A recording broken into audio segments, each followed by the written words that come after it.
Hello, this is Janet Michael. In addition to hosting The Valley Today each weekday at noon on the River 95.3, I also produce podcasts. And I'm excited to kick off Season 2 of our podcast series in partnership with Rappahannock Electric Cooperative. It's called We Are REC. Every week we'll release a new episode talking to different people from REC about a host of different topics. We'll get tips for saving money on your electric bill. We'll talk about renewable energy and the impact it can have in our communities. We'll get some behind-the-scenes info about what happens when the power goes out in a storm. Don't miss out on information about community grants, scholarships, REC-hosted events, and more. Get every single episode on our website at theriver953.com under the podcast tab. Or you can subscribe for free in Apple Podcasts, Google Podcasts, or on Spotify. Just do a quick search for We Are REC.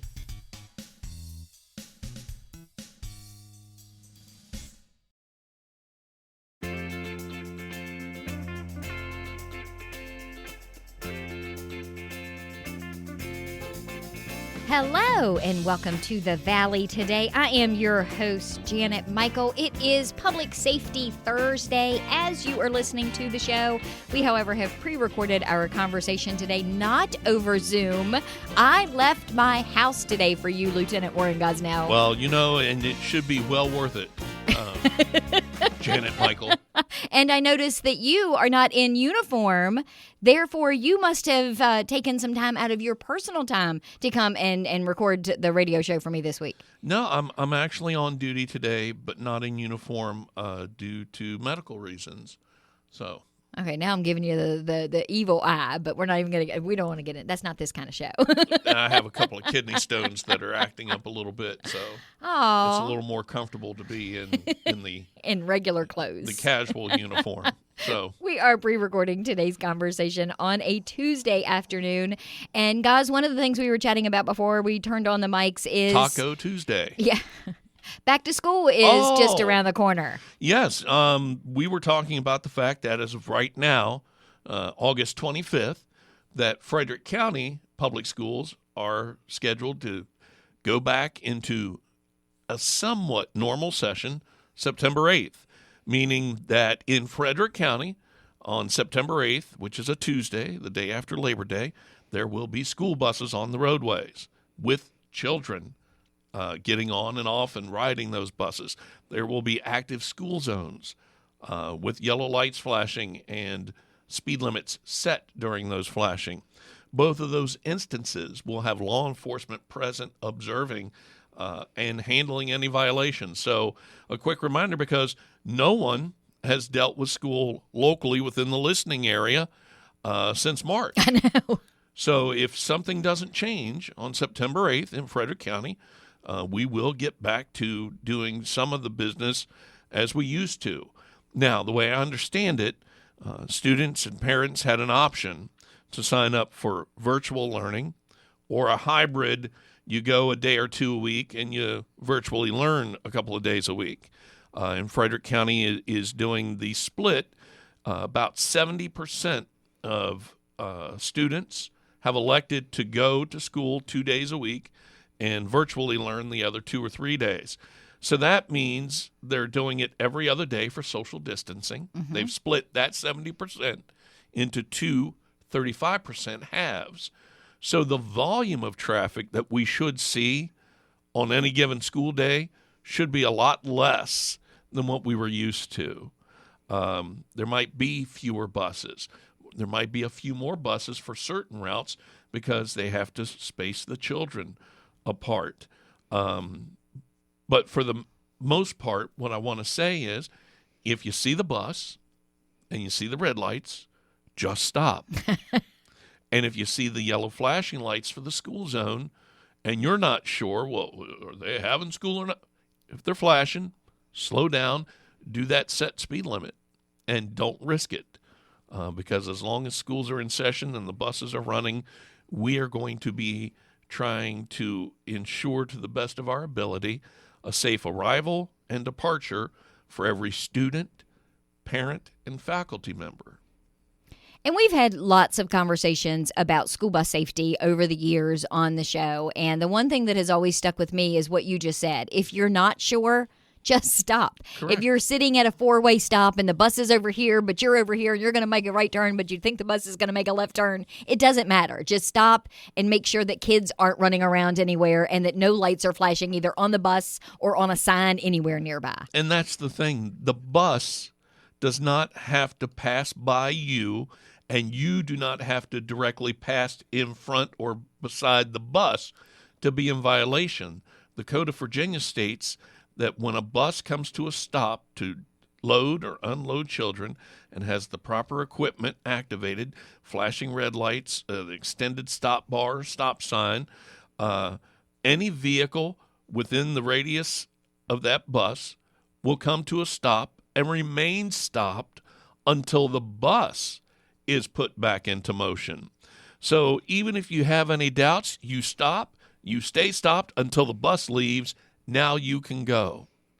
And the other thing I think to keep in mind is these kids are going to be so over the moon excited that they are going back to school. So even if you're driving through your subdivision and the bus isn't there yet, these kids are going to be out at the end of their driveways. They're going to be running around. They're going to be talking to each other. They're not going to necessarily be paying attention to cars coming and going to and from work or even on the regular roads. So be aware that these kids are running around even if the bus isn't there yet. Well, and that's what we've made one of the big parts of the unloading of the school bus in the afternoons is the fact of why a person needs to remain stopped even if they're not. I'm not going by the bus, Warren. I understand that. But as soon as those little feet hit the ground, you don't know what direction they're going to be running.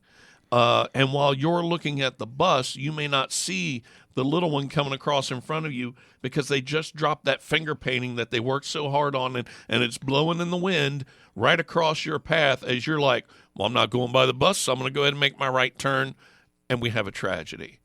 So, yeah, we don't know, especially with the younger ones, obviously, what's going to happen when the feet hit the ground. So you see the bus and the lights are on, just stop, stay stopped, wait till the bus leaves. Now you can figure out, okay, who's next? That four-way intersection you're at, now that becomes a different matter. That's a whole other traffic issue. No, you go. No, you go. And then they inch forward, so you inch forward, and you're like, okay, wait a minute. Yeah, I've been part of that circus before. My rule of thumb, and this was something that my granddad taught me years ago, is always let the person to your right go and work their way around. And that's the way it's supposed to be when it's yielding the right of way. It's if a vehicle's on the right, you let it go right of way. It's an easy way to remember it. So, and you bring up a good point, too, about the number of buses, because while traffic overall may not be back to normal levels when school starts potentially on September 8th, you're right. They're going to have more buses out because they're not going to be able to have a full load of kids on each of these buses like they would normally. Yeah, so even though they're dividing that 70% up into two separate phases, and I may be wrong, Monday, Wednesday, Tuesday, Thursday, and everybody's virtual on Friday. It might be something like that. Even though you're only talking about 35% of the available student body is going to school on that particular day, we don't know areas where Shawneeland, Mountain Falls Park, where we have numerous children. The bus holds how many? How many seats are there? The way it's going to work, I believe, is one per seat. Oh. I don't even know. It may be one every other seat, even, to get that social distancing in there. So until we talk a little further with our friends over at School Transportation, you may see a few more buses at one particular stop than you're used to seeing, even with a reduced volume of students. So again, we can't stress it enough. And like you said, even the older kids now are like, wanting to get back to school. So everyone's going to be excited. Everyone's going to be adjusting to new schedules, new things. Some people may be running behind and trying to get there before the first bell rings. All I can say is just, keep your eyes open and keep a little kindness in your heart. Well, and plan a little bit extra. Even if you don't think you're going to run into a school bus situation on your way to and from wherever you're going in your daily routine, assume that you will and plan an extra 15 minutes. I know from the radio station perspective, when I leave here, when I was doing live shows on a regular basis and Warren County Public Schools were in, I knew that it was going to take me a good extra 15 or 20 minutes to be able to make the left out of the radio station because school was letting out if I'm leaving here at 3:30, 4 o'clock. Yep. So just give yourself a little bit of extra time, and that's going to eliminate so much more heartache or issues down the road. And the only other thing I'll say, and then we'll get off the bus. So if you're following behind one, especially in a subdivision area, even if it's just made a stop and now it's back in motion and you're following the bus, keep an eye out. Because while the kids are making adjustments to these new schedules and stuff, someone may have just missed the bus and may be coming running up beside you or from behind you or from in front of you and you can't see them yet. So again, it goes back to that, you never know where the kids are going to go. As they're getting used to this new method, forgot, today is my school day. Now I'm running behind, the bus is leaving, I've got to run. So just because the lights are off doesn't mean that you don't have to pay that close attention, again, especially in those subdivision areas where parked cars may obscure little ones coming out from hidden areas. Yeah, when you see a school bus, just put your head on a swivel until that school bus is out of your sight, I guess is the safest thing to do. And if it's me, I'm making a mental note, okay, this is the time of day that this bus is here. I'm either going 5 minutes earlier or I'm going 5 minutes later. And that way I'm not in the mix. Well, let's take a commercial break. Sure. You mentioned subdivisions, and I have a question for you this month. All right. It involves subdivisions and traffic patrols. So can I let you in on what that is when we come back? Yes, ma'am. Okay, we're going to do all of that in a couple of minutes. It is Public Safety Thursday. Today in particular, it's Traffic Safety Thursday with Lieutenant Warren Gosnell from the Frederick County Sheriff's Office. I am Janet Michael, and you are listening to The Valley Today. Do you know anyone who is struggling with financial hardships because of coronavirus? Our new webinar called Coping with the Money Crunch can help. We'll talk about immediate options to consider, revising or creating a spending plan, and lots of community resources. Then we'll cover how to narrow your priorities, contact creditors, and avoid scams and risky loans. The webinar is free, and you can either join by phone or through Zoom on a smartphone, tablet, or computer. You can find out more by visiting the Northern Shenandoah Valley Financial Education Program on Facebook or calling Karen Poff at 540-635-4549. Let me show you how to make your own plan or help someone you care about get through the crisis. Call 635-4549 or visit at NSV Financial Education on Facebook today.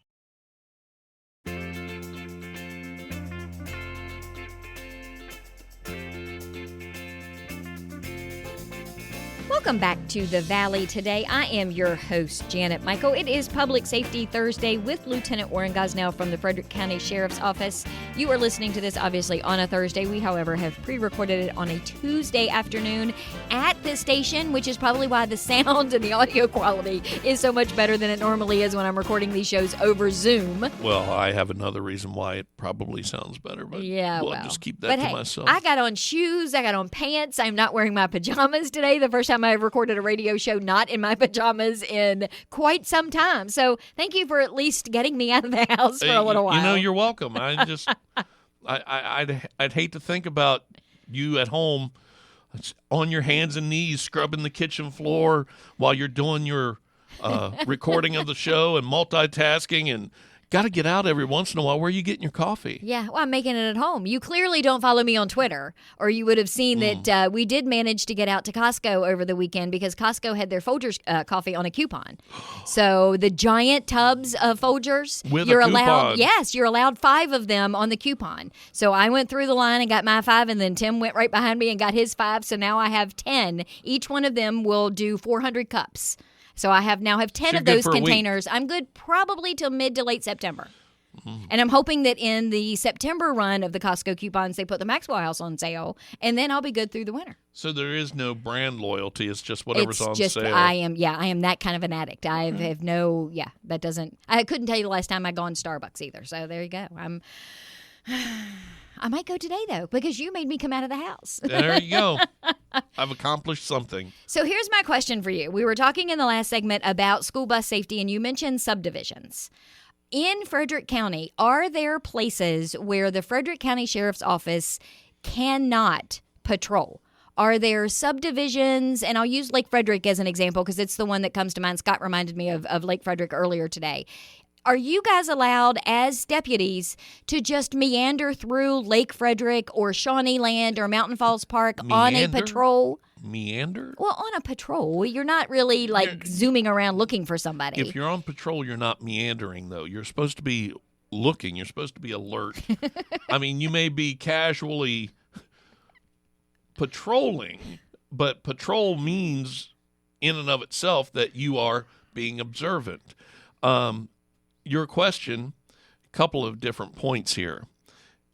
Yes, unless there's a no trespassing sign posted somewhere, law enforcement can go wherever it needs to go, and in exigent circumstance can go regardless if there's a trespass sign. So being in Lake Frederick is different than can I take enforcement action, which is what I think you're trying to ask. It's not can I patrol in there, because yes, and quite frankly, some of the residents want us to patrol in there. A visible law enforcement presence sometimes helps with keeping people who may have nefarious thoughts of doing unto others what they should not be doing, theft, vandalisms, and such. Knowing that there are officers roaming around can sometimes be enough to prevent that. It's a good deterrent. Correct.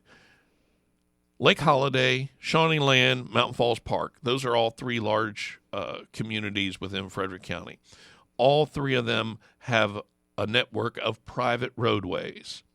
But over the years, all three of them have separately been adopted by the Board of Supervisors of Frederick County to have their roads patrolled and, for law enforcement purposes, have been adopted under county code for enforcement actions, meaning although they're private roads, they're not maintained by VDOT, that the sheriff's office, the state police, either one can go in there, and if they observe traffic infractions or driving misdemeanors, they can enforce those laws under the county code, which has adopted the state motor vehicle code. Lake Frederick now, with over, I think, 950 plus homes, is now seeking that same type of ordinance from the county. The roads and their network has grown large enough, and the population has increased as far as traffic volume, and some of the influences that might have moved into that area from outside of our quaint little hamlet, where people don't recognize the 25-mile-an-hour residential speed limit, which is statewide. That's one thing to talk about. Communities that set a 10, a 15, even a 20-mile-an-hour residential speed limit, that is not enforceable. Even those localities that have been adopted by the county code that I've said, because those roadways have not been engineered by VDOT. They have not been surveyed. They haven't done any type of traffic study of sorts. Correct. So you can't post a 10-mile-an-hour speed limit and have us enforce it. But the Code of Virginia says the maximum speed limit in any residential area in the Commonwealth is 25 miles an hour. So I can take that and say anyone going over 25 miles an hour is in violation of state code for the maximum safe speed for a residential zone. So it doesn't matter what the little homemade sign says. I work at 25 miles an hour. And if the homemade sign says 25, then that's fine. But once that road is adopted under the county code, then we go back to the state code. And when the state code says, here's your maximum, here's what you shall do as a law enforcement officer, then that's what we do. So as of right now, Lake Frederick, certain instances, reckless driving, drunk driving, misdemeanor offenses of operating a motor vehicle can be enforced on private property. And we can be in there patrolling on that private property. If they're successful in getting their roads adopted, then license issues, speed, stop signs, even though they're not VDOT stop signs, if you come to a T intersection and you're forming the stem of the T and you're the one that needs to stop because the right-of-way there is in front of you left and right and you don't stop, that's an infraction. It doesn't matter who put the sign up. Anybody with a driver's license and the driver's ed knows you were supposed to stop. You didn't have the right-of-way.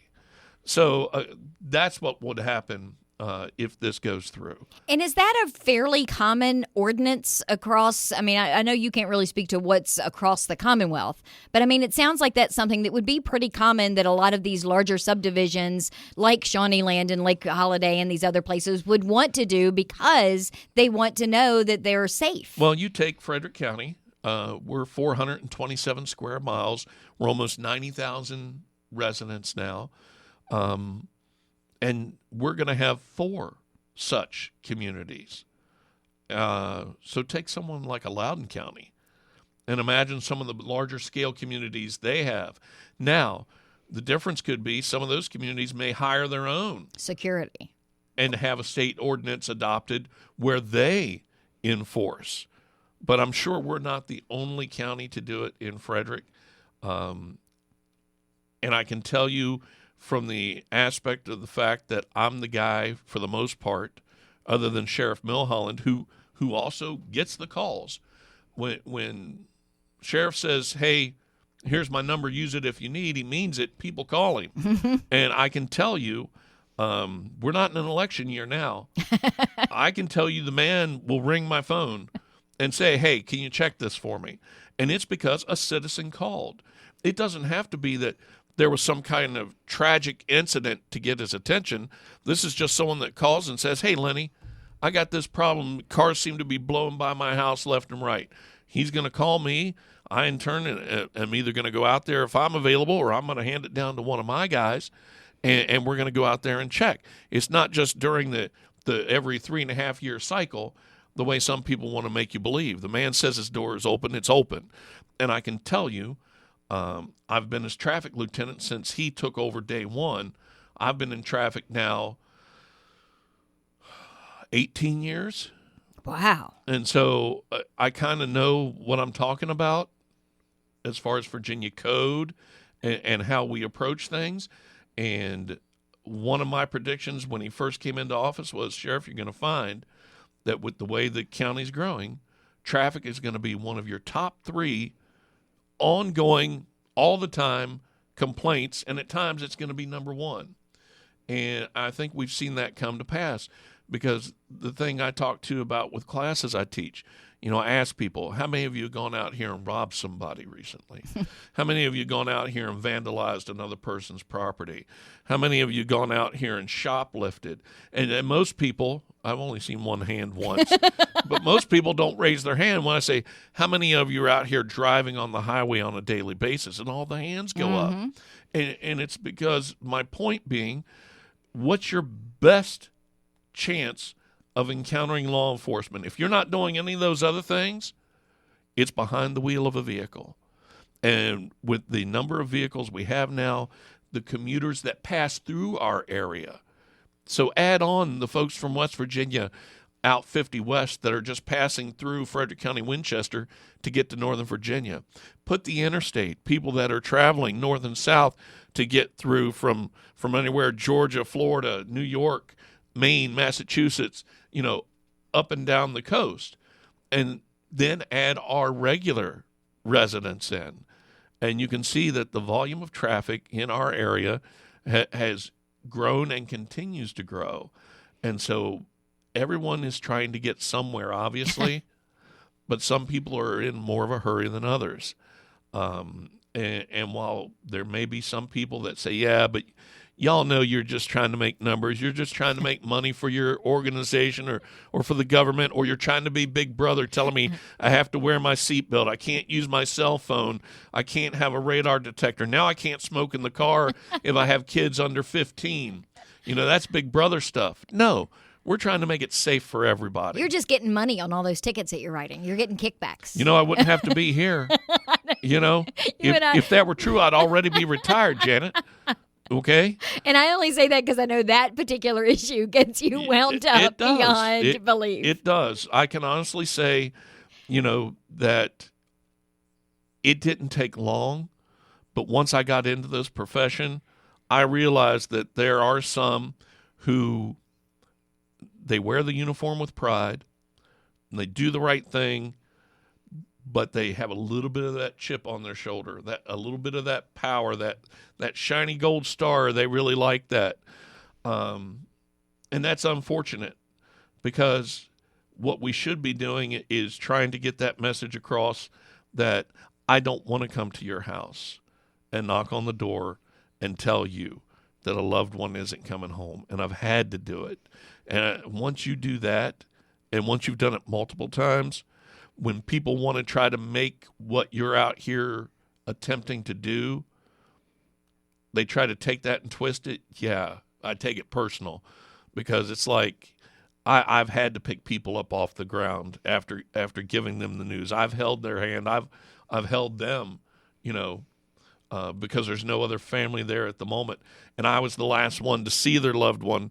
And when they start asking questions and you don't want to answer, because some of these scenes are quite gruesome. And you're not ever going to be able to give them the answer that they want to hear either. That's the other part of it. And a couple of them were, because they weren't wearing seatbelts. Mm-hmm. So am I being Big Brother telling you have to wear your seatbelt and it's your choice to make? It's your choice to make, I guess, to a degree. But again, I shouldn't have to be subjected to seeing what I'm seeing there at that crash scene, and then subjecting your loved ones to what I have to do when I inform them, and then answer to them, would he still be alive if he was wearing his seatbelt? So let's bring that back full circle as we wrap up in this last minute. School buses. Mm-hmm. That's the worst. I mean, it's not ever a good situation for you to have to go knock on anybody's door, regardless of the age of the person that you're having to inform them about. But kids in particular. So be careful. School is about to start again. Yes, ma'am. And I can tell you, you've gotten your warning. Well, schools haven't been in since March. Kids give me a warning? I did. On August 26th. On the radio. 12-something on 95.3. 27th. We're recording on the 25th. This will air on the 27th. Okay, there you go. So now you've confused everybody out there listening. Now they don't know what day today is either. Listen to it on the podcast. It won't matter what day it is. And then it won't matter. Lieutenant Gosnell, as always, thank you for coming to hang out with me. Yes, ma'am. We are going to wrap up today's conversation with Lieutenant Warren Gosnell from the Frederick County Sheriff's Office. Remember, school in Frederick County is apparently going to start on September 8th in some form, but obviously because we were recording this a whole week and a half to 2 weeks ahead of time, watch the news to make sure that that's actually what's going to happen. I'll meet you back here tomorrow. I'll have a brand new episode of The Valley Today ready to go for you just a few minutes after noon.